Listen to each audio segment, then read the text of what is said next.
नमस्कार. आता income tax act 2025 नवीन येतोय. सो जुना इन्कम टॅक्स ऍक्ट रिटायर झालाय. आता नक्की सॅलरीड लोकांसाठी याच्यामध्ये बदल काय? तर फारसे असे काही तुमची टॅक्स लायबिलिटी फारशी चेंज नाही होणार आहे. तर 5 महत्वाचे बदल मी तुम्हाला सांगतो. एक तर पहिली गोष्ट, आतापर्यंत जे असेसमेंट इयर आणि टॅक्स इयर याच्यामध्ये जे आपली गफलत व्हायची, आता ती जाणार आहे. आता सिम्पली एकच टॅक्स इयर इन्कम टॅक्स मध्ये डिफाईन केलेलं आहे. दुसरं, आतापर्यंत आपण फॉर्म 16, फॉर्म 16 जे म्हणत होतो, तिकडे आता फक्त त्याची रिप्लेसमेंट असणार आहे फॉर्म 130.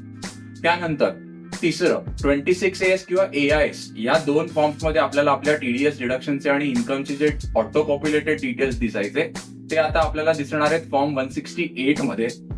चौथं आता असं आहे की आपण HRA एक्झम्पशन क्लेम करण्यासाठी आपल्या आई वडिलांना किंवा नातलगांना जे रेंट पे केलेलं दाखवायचो, तर तिकडे आता तुम्हाला थोडं सांभाळून करावं लागणार आहे. कारण की टॅक्स डिक्लेरेशन आपल्याला एक स्पेसिफिकली भरायचंय, ज्याच्यात आपण ज्याला रेंट देतोय त्याच्याबरोबरचं आपलं रिलेशन किंवा नातं आपल्याला स्पेसिफिकली डिस्क्लोज करायचंय.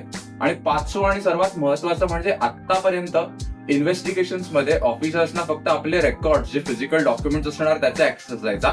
आता डिजिटल रेकॉर्ड्स म्हणजेच आपले व्हॉट्सअप मेसेजेस, आपले ईमेल्स, क्लाउड स्टोरेजवरचा डेटा, त्याचाही ऍक्सेस त्यांना या नवीन कायद्यात मिळू शकतो. सो अशाच अपडेट्ससाठी सबस्क्राईब करा अँड स्टे कनेक्टेड.